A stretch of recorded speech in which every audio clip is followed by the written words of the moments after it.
అంటే ఆ అమ్మాయి వాళ్ళ ఫాదర్‌కి అంటే ఈయన పైనే ఎందుకు కోపం? అంటే ఈయన ఏమన్నా వాళ్ళకి సహకరించిండా అంటే వాళ్ళ ప్రేమకి? ఇంకా అందుకే సహకరించుండనే కోపం గాని ఈయనైతే ఆ పని అయితే చెయ్యలేదు, అసలు సహకరించలేదు ఆయన.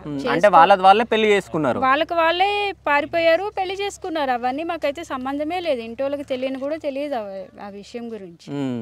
ఏంటంటే ఆ వీడియోలో ఈయన చూడబట్టి అంత పాత్రధారి ఈయనే చేశాడని చెప్పి ఆయన కుట్ర పెట్టుకున్నాడు బాగా వెంకటేష్. ఓకే. ఇంటికి వచ్చి మనిషిని తీసుకుపోయి ఇంత దారుణంగా చంపుతారా సార్? ఎవరు చంపరు అంటే కదా. వెంకటేష్ వాళ్ళు ఎక్కడ ఉంటారు? ఇదే ఊరా? ఇదే ఊర్లో ఉంటారు వాళ్ళు. ఓకే, లాస్ట్‌కి ఉంటారు. వెహికల్ ఏమైనా కూడా ఎక్కమన్నానంట. మిమ్మల్ని కూడా రమ్మన్నారా? నీకు నమ్మకం లేకపోతే రాండి అన్నారు మా నేను అలాగే రాను. చెప్పిన వాళ్ళ మా సార్ వాళ్ళ డాడీ. ఓకే.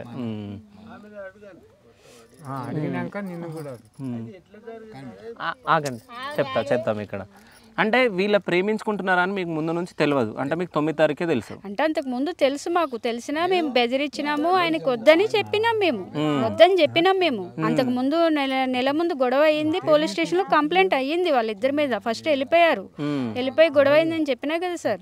గొడవ అయిన కాడి నుంచి మాకు ఆ పిల్ల వద్దు, గొడవలు అవుతున్నాయి, ఏం వద్దు అని కూడా చెప్పినాం మేము, ఫ్యామిలీ మొత్తం చెప్పినాం ఆయనకి. ఇక లోపల వాళ్ళు ఏం చేశారు అనేది మాకు తెలియదు సార్ వెళ్ళిపోయేదాకా అయితే. అంటే వాళ్ళతో మీరు మాట్లాడిరా? ఎట్లాగో ప్రేమించుకుంటారు వీళ్ళిద్దరు, పెళ్లి చేద్దామని చెప్పేసి మాట్లాడుకున్నారా మీరు ఎప్పుడన్నా? మేము ఎప్పుడు అనుకోలేదు సార్, మేమైతే వద్దనుకున్నాం ఆ పాపని. ఎందుకంటే వాళ్ళ డాడీ మంచివాడు కాదు, వద్దనే అనుకున్నాం మేము. అంటే వాళ్ళకి ఏమైనా క్యాస్ట్ ఫీలింగ్? క్యాస్ట్ ఫీలింగ్ ఉన్నది, కొంచెం ఆస్తి పరంగా కూడా మేము బిల్డప్ ఎక్కువ అంట అని తెలుసు మాకు, అంతే. అంతకనే. ఓకే.